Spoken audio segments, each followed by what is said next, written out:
కన్న తండ్రి 22 లక్షలకు తనను అమ్ముకున్నాడన్నటువంటి వార్త రాష్ట్రంలో పెను సంచలనం సృష్టించింది. మీ నాన్న 22 లక్షలకు అమ్ముకున్నాడని బలవంతపు పెళ్లి చేశాడా? ఏం జరిగిందమ్మా? పెళ్ళైనాక కొద్ది రోజులకే నీ మీద మ్యాన్ హ్యాండ్లింగ్ చేశాడు తను. పెళ్ళైన నెక్స్ట్ డే నుంచి ఇట్లా టార్చర్ పెట్టిండు, కొట్టిండు, గుడికి చిన్నదానికి పెద్దదానికి లొల్లు పెట్టుకుంటాడు. డాడీ వాళ్ళు ఉండి పెళ్లి చేసుకుంటావా అన్నారు. చేసుకుంటా అని చెప్పిన నేను.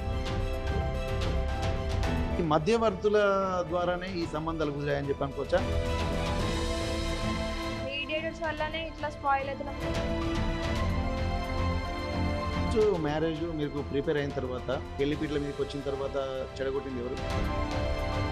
ఒక అమ్మాయి హైదరాబాద్ నుండి కాల్ చేసింది అని చెప్పినారు. కట్టుకున్నటువంటి భర్త కూడా వద్దనుకొని వెళ్ళిపోయింది. మళ్ళీ ఎందుకు మీ నాన్నగారిని కలవాల్సి వచ్చింది? డాడీ అక్కడ ఉండి పిన్ని అక్కడ ఉండేసరికి తోచట్లే అసలు మనసుకి. నాకు రిగ్రెట్గా ఫీల్ అవుతున్నా నేను. ఆ సవతి తల్లి కాబట్టి ఈ డబ్బులకు అమ్ముకున్నారన్నది ప్రధానమైనటువంటి అంశంగా చాలా మంది భావించారు.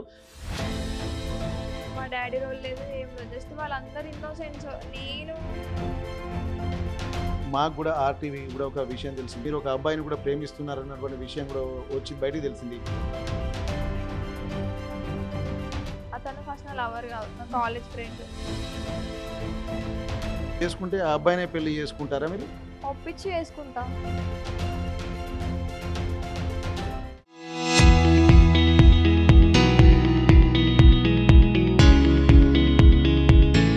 కన్న తల్లిదండ్రులు జైలుకు వెళ్ళారు.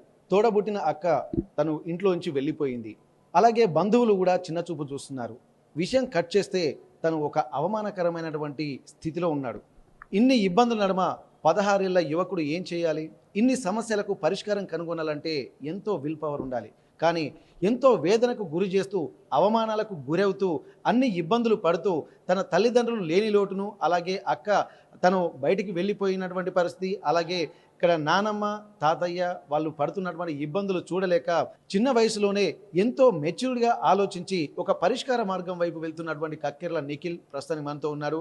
నిఖిల్తో మనం మాట్లాడేటువంటి ప్రయత్నం చేద్దాం. ప్రస్తుతానికి ఒక్కసారి నిఖిల్ చూద్దాం. ఈ నిఖిల్ ప్రస్తుతానికి ఇప్పటికు కొత్తగా తెర మీదకి వచ్చినటువంటి పేరు. కానీ రీసెంట్గా కొద్ది రోజుల క్రితం కన్న తల్లిదండ్రులు తన పిల్లల్ని అమ్ముకున్నారు డబ్బుల కోసం అన్నటువంటి వార్త ఎంత దావానలంలా వ్యాపించిందో అందులో ఒక తెలియని బాధితులు కక్కెర్ల నిఖిల్. ప్రస్తుతానికి తనతో మనం మాట్లాడేటువంటి ప్రయత్నం చేద్దాం. ఎందుకంటే ఇప్పటి వరకు ఆ తల్లిదండ్రులు జైల్లో ఉండడము, తన అక్క పడుతున్నటువంటి ఇబ్బందులు, కుటుంబ సభ్యులు, అలాగే పరువు ప్రతిష్టల మధ్య నలిగిపోతున్నటువంటి నిఖిల్ మరి ఏం చేశాడో తెలుసుకునేటువంటి ప్రయత్నం చేద్దాం. హాయ్ నిఖిల్. ఇప్పుడు మీరు మొన్న జరిగినటువంటి పరిణామాల నేపథ్యంలో మీ అక్క తను వెళ్ళిపోయిన దగ్గర నుండి మరి ఎట్లాంటి ఇబ్బందులు ఎదుర్కొన్నారు? మీ నాన్న అమ్మ జైల్లో ఉన్నారు, అలాగే మీ తాత పడుతున్నటువంటి వేదన. అసలు మీరు మీ అక్క దగ్గరికి వెళ్ళాలనుకున్నారా? అసలు వెళ్ళి ఏం మాట్లాడారు? అసలు ఈ ఆలోచన ఎందుకు వచ్చింది? నాకు మా తాత నానమ్మ బాధ పడే నాకు అర్థం కాలే. నేనే అనుకున్నా ఇంకా అక్క కాడికి పోయి ఇట్లా అడుగుదామని నేను అనుకున్నా. పోయినా. ఎవరైనా చెప్పారా లేకుండా మీరే వెళ్ళారు? ఎవరు చెప్పిన సొంత ధైర్యంతో పోయినా. ఏడికైతే ఆడికైనా వెళ్ళిపోయినా. అక్క కాడికి పోయినా. నైట్ పోతే లేదు. మా మమ్మీ ఉండి ఈడికి రాలే అని కొన్ని అబద్ధం చెప్పింది. ఇక మళ్ళీ వస్తే కావచ్చు అని నా వల్ల మార్నింగ్ 6కి పోయే వరకు పండుకుంది. మా మమ్మీ ఉండి వాడు వచ్చిండు అంటే అక్క లేచింది కొంచెం మాట్లాడింది నాతోని. అరే మమ్మీ పోయినాక మాట్లాడుకుందాం రా అని చెప్పింది నాకు. ఇక నేను లైట్ తీసుకున్నా. ఇక మా మమ్మీ డ్యూటీ పోయింది. మా అమ్మకి ఫోన్ చేసి వచ్చిండు. ఇక మాట్లాడినాం, పోయి కొట్టేద్దాం డాడీ బయటకు వస్తాడు, మన అక్కడ ఎట్లయినా పైసలు లేవు, మనకు పైసలు లేని పరిస్థితిలో మనకి ఇది ఎందుకు అని మాట్లాడితే మా అమ్మ వచ్చిండు, తీసుకొని ఇటు వచ్చేసిన. మరి మీ అక్క ఏమన్నది? సరే కొట్టేద్దాం అన్నది. ఇక రాగానే డాడీ కాడికి పోయినాం. మా డాడీతో మాట్లాడినాం. ఏడ్చిండు. మా డాడీ ఏడ్చింది, నేను కూడా ఏడ్చినాను. ఓకే, ఇప్పుడు మీ నాన్న అక్కడ చూసిన తర్వాత, ఎందుకంటే నిన్న మొన్న ఆలన పాలన చూస్తున్నటువంటి మీ నాన్నను ఒక్కసారి జైల్లో చూసేసరికి మీకు ఏమనిపించింది? అదే అన్న ఏడుపు వచ్చింది. మరి మీ అక్క ఏమన్నది ఇక్కడ నాన్నను ఆ పరిస్థితిలో చూసిన తర్వాత? ఆమె కూడా ఏడిచింది. కొట్టేద్దాం కేసు అని ఆమె అనుకుంది. జైలు అధికారులు పర్మిషన్ ఇచ్చారా మరి మాట్లాడడానికి? జైలు అధికారులు మరి ఎవరి పర్మిషన్ తీసుకొని మీరు నాన్నను కలిశారు? మేమే పోయినాం, మేము ఇద్దరమే పోయినాం. ఎవరు మీరంటే ఎట్లా చెప్పింది రాకేష్ వాళ్ళ కూతురు సన్నని చెప్పింది. పోయినాం, ఒక అర్ధగంట మాట్లాడినాం, టైం అయిపోయింది, బయటకు వచ్చేసినాం. ఏమన్నా నాన్న ఏమన్నాడు? పోతేనే ఫస్ట్ నాతో మాట్లాడిండు, ఫస్ట్ నాతో మాట్లాడుతుంటే నెక్స్ట్ అక్కతో మాట్లాడిండు. ఏమని మాట్లాడిండు? ఎందుకంటే తను పిల్లలు బాగుండాలని చెప్పి అనుకుంటారు, కానీ ఆ పిల్లల కారణంగానే తను జైలుకు వెళ్ళాల్సినటువంటి పరిస్థితులు వచ్చినాయి. మరి దాని మీద మీ నాన్న, మీరు ఇంత బాధపడుతున్నారు, మరి మీ నాన్న ఏమన్నాడు మీతోటి? ఏమంటే ఏడాదాకా వచ్చింది బెయిల్ గురించి అని అడిగిండు. ఏడాదాకా వచ్చిందంటే బెయిల్ డాడీ ఇట్లా అని వచ్చింది, కేసు కొట్టేస్తాను, ఇప్పుడు మన అక్కడ పైసలు లేవు కదా, కేసు కొట్టేస్తాను వచ్చింది, మరి కొట్టేసింది అని అడిగితే కొట్టేయాలి, ఇప్పుడు వచ్చినాం, వచ్చి నీ కాడికి వచ్చినాం, నీ కాడికి పోయి మా టైం అయిపోతుంది, టైం అయిపోయి వచ్చి నీ కాడికి పోయి అటు పోదామని అనుకున్నాం అన్న. మా డాడీని కలిసినాం, బయటికి వచ్చినాం, ఇక ఇన్నే ఉన్నాం ఇక. ఓకే, మరి ఇప్పుడు మీరు డబ్బులు లేవంటున్నారు, ఇప్పుడు ఏదైనా సరే మీ నాన్న బెయిల్ మీద తీసుకురావాలన్నా డబ్బులు ఖచ్చితంగా అవసరం ఉంటాయి. మరి అట్లాంటప్పుడు మీరు ఈ డబ్బులు ఎట్లా సమకూర్చుకుంటారు? మీరు నాన్న ఎట్లా బయటకు తీసుకొస్తారు? ఇంకా అప్పు సొప్పు చేయాలి ఇక. ఇప్పుడు అధికారులకు ఇట్లా ఎవరైనా కలిసి ఏమన్నా చెప్పదలుచుకున్నారా మీరు? ఇప్పుడు ఉమెన్ కమిషన్, మహిళా కమిషన్ కూడా కొంత స్పందించింది, వెంటనే యాక్ట్ చేసిండ్రు. వాళ్ళు చెప్పిన నిర్ణయం ప్రకారమే వీళ్ళు తొందర యాక్షన్ తీసుకున్నారు. మరి ఇప్పుడు వాళ్ళ ద్వారానే మీరు ఏమైనా న్యాయం కోరుకుంటున్నారా? వాళ్ళ ద్వారా న్యాయం అంటే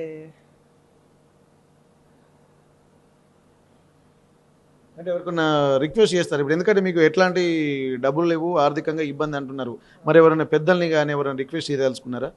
మరి ఏం చేస్తే ఇప్పుడు మీ డబ్బులు లేవంటున్నారు, అప్పు సపోజ్ చేయాలనుకుంటున్నారు, మరి ఇన్ని ప్రాబ్లమ్స్ ఫేస్ చేస్తున్నటువంటి టైంలో ఇప్పుడు నువ్వు ఉన్నటువంటి సిచ్యువేషన్ ఎట్లుంది? మరి మీ నాన్న బయటికి రావాలంటే ఏం చేయాలనుకుంటున్నారు? మరి ఎట్లాంటి ప్రాబ్లమ్స్ మీరు ఫేస్ చేస్తున్నారు ఇప్పుడు?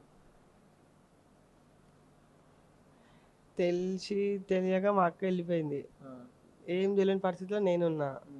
ఇప్పుడు మా నాన్న మదర్ బయటికి రావాలంటే ఎవరైనా అధికారులు సాయం చేయాలి, మా డాడీని మమ్మీని బయటికి తెప్పియాలి. ఇంత సిచ్యువేషన్స్ ఫేస్ చేస్తున్నారు, ఎందుకంటే మీరు అంత దూరం వెళ్ళాలన్నటువంటి ఆలోచన మరి మీకు ఎందుకు వచ్చింది? మరి మీ అక్క వెళ్తే పాజిటివ్గా రెస్పాండ్ అవుతుందో లేదో అన్నటువంటి ఒక సందిగ్ధం ఉంటుంది. అంటే ఆ పరిస్థితులు కూడా అనుకూలంగా ఉంటాయో ఉండయో అన్నటువంటి ఒక ఆలోచన అయితే వస్తూ ఉంటుంది. మరి మీ తాత కానీ మీ బంధువులు కానీ ఎవరైనా మీకు చెప్పారా, లేకపోతే నువ్వే వెళ్ళావా మీ అక్క దగ్గరికి? నేనే వెళ్ళా, నేనే వెళ్ళి మాట్లాడినా, మాట్లాడి తీసుకొని వచ్చిన. ఓకే, మరి ఇప్పుడు మీ నాన్నను బయటికి తీసుకురావాలంటే మళ్ళీ డబ్బులతోటే ముడిపడినటువంటి అంశం. మరి ఆ డబ్బులు మీ దగ్గర ఎట్లా సమకూర్చుకుంటారు? ఎవరైనా పెద్దలను తీసుకెళ్ళి మాట్లాడాలి ఇక, మాట్లాడి తీసుకొచ్చి ఉంచాలి. ఎవరైనా అధికారులను కలిసిండ్రా? మరి వారు ఏమన్నా సపోర్ట్ చేస్తున్నారా అధికారులు? ఎవరు లేదు. బ్రదర్, నువ్వు ఇంత కష్టపడ్డావు, ఎందుకంటే మీ అక్క ఎక్కడుందో తెలియదు, అయినప్పటికీ అక్కను వెతుక్కుంటూ అక్కను తీసుకురావడానికి వెళ్ళావు, తీసుకొచ్చినావు. కానీ ఇక్కడికి వచ్చిన తర్వాత మరి ఎట్లాంటి పరిస్థితులు ఉన్నాయి? మరి ఏ అంశాలు నిన్ను అంత దూరం మీ అక్క దగ్గరికి పంపించి ఇంత ధైర్యం చేయాల్సినటువంటి పరిస్థితి వచ్చింది? మా అక్కడికి పంపించండి సొంత ధైర్యంతోనే పోయినా, సొంత ధైర్యంతో పోయి మాట్లాడుకొని తీసుకొని వచ్చినాం, అయిపోయింది. మా డాడీని కలిసిన అయిపోయింది. ఇప్పుడు నాకు అధికారులు మా మమ్మీని మా డాడీని బయటికి తీసుకురావాలని కోరుకుంటున్నా. మరి వాళ్ళు నిజంగా ఎవరు స్పందిస్తారు దీని మీద? ఎవరైనా మీరు కలవాలి కదా, ఎవరైనా కలిసిండ్రా? ఎవరిని కలవలే. మరి ఎట్లా బయటకు వస్తారు? ఇప్పుడు ఎవరినో ఒకరిని కలవాలి కదా. మీ తాతకి ఇట్లా ఏమైనా ప్రయత్నం చేస్తున్నారా మీ నాన్నని బయటకు తీసుకురావడానికి? చేస్తుండు. ఇప్పుడు మీకు ఎవరెవరు సపోర్ట్ ఉంది దీంట్లో, ఈ విషయంలో? ఈ విషయంలో నేను, మా తాత, అంతే ఇక, ఎవరు లేరు, లాయర్ అంతే. ఓకే, ఇక్కడ ఎంత తీవ్రమైనటువంటి బాధాకరమైన విషయం అంటే ఇప్పటిదాకా రక్త సంబంధం అనేది ఎంత దూరం వెళ్ళినా కానీ తనను విడిచిపెట్టట్లేదు. తనకు మళ్ళీ చివరికి నాన్న మీద కేసు పెట్టినటువంటి అక్కే దీనికి పరిష్కారం అనుకున్నాడు. తను ఎక్కడుందో తెలుసుకొని మరి హైదరాబాద్కు వెళ్ళి తన అక్కతోటి మాట్లాడి మళ్ళీ ఆమెను తీసుకుని వచ్చి ఆ ఇద్దరు కలిసి జైలుకు వెళ్ళారు, తన తండ్రితోటి మాట్లాడారు. తీరని దుఃఖ సాగరంలో మునిగిపోయినటువంటి ఆ తండ్రిని చూసి విలవిల్లాడిపోయినటువంటి పిల్లలు కూడా మనం చూసాం ఇంతకుముందుకే. వారి బాధను చూస్తుంటే ఎవరు తీర్చలేనటువంటి బాధ. తప్పప్పులు తాను ఎంచలేదు, తండ్రి కావాలనుకున్నాడు, తల్లి కావాలనుకున్నాడు, వెళ్ళిపోయిన అక్క కావాలనుకున్నాడు. మరి తల్లిదండ్రులు రావాలంటే అక్క సహాయం కావాలి. ఇప్పుడు వారి ముందు ఒకే ఒక సమస్య ఉంది, అమ్మా నాన్న బయటికి వస్తే ఇక్కడ మాకు చాలు అన్నటువంటి ఒక విషయాన్ని కూడా వాళ్ళు ప్రత్యేకంగా ఆలోచిస్తున్నారు. ఎందుకంటే వాళ్ళు పడుతున్నటువంటి బాధ తెలిసి తెలియక తన అక్క వెళ్ళిపోయింది, అలాగే ఏమీ తెలియని దిక్కుతోచని స్థితిలో తను ఉన్నాడు, అల్లారుము తమని చూసుకోవాల్సినటువంటి తల్లిదండ్రులేమో జైల్లో ఉన్నారు. ఇట్లాంటి నేపథ్యంలో ఏం చేయాలో దిక్కుతోచని స్థితిలో వాళ్ళ తాత కూడా ఉన్నాడు. మరి అట్లాంటి పరిస్థితిలో ఒక కుటుంబమే ఒక్క చిన్న నిర్ణయం వల్ల చిన్నాభిన్నమైపోయినటువంటి పరిస్థితి. చిన్నాభిన్నమైనటువంటి ఆ కుటుంబాన్ని మళ్ళీ ఒక్కచోట చేర్చడానికి కూడా ఎన్నో ప్రయత్నాలు చేస్తున్నారు. 16 ఏళ్ల యువకుడైనటువంటి కక్కెర్ల లిఖిత్ తన తల్లిని తండ్రిని అందరినీ కలుసుకొని మళ్ళీ ఉండాలనే ఒక సంకల్పంతో అందరినీ ప్రభుత్వ అధికారుల్ని పెద్దల్ని కూడా విజ్ఞప్తి చేస్తున్నారు.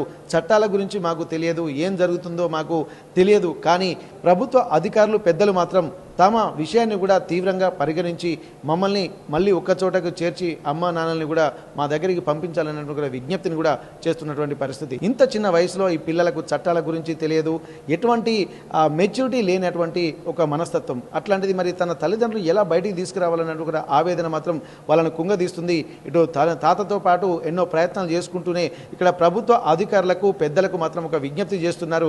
ఎలాగైనా సరే తెలుసో తెలియకో కొన్ని చిన్న చిన్న పొరపాట్లు జరిగాయి, ఆ చిన్న చిన్న తప్పులే ఇంతటి ఒక పెను ఉపద్రవాన్ని తీసుకొస్తామన్నటువంటి ఆలోచన మాత్రం వారు చేయలేకపోయారు. కానీ ఏదేమైనా ఇప్పటికైనా ప్రభుత్వ పెద్దలు ఆలోచించి తమ తండ్రిని తల్లిని విడిపించి తమ దగ్గరికి చేర్చాలన్న ఒక విజ్ఞప్తిని మాత్రం ఇక్కడ లిఖిత్ చేస్తున్నటువంటి పరిస్థితి. జనగామ నుండి కెమెరా పర్సన్ వంశీతో వెంకటరత్నం, RTV వరంగల్.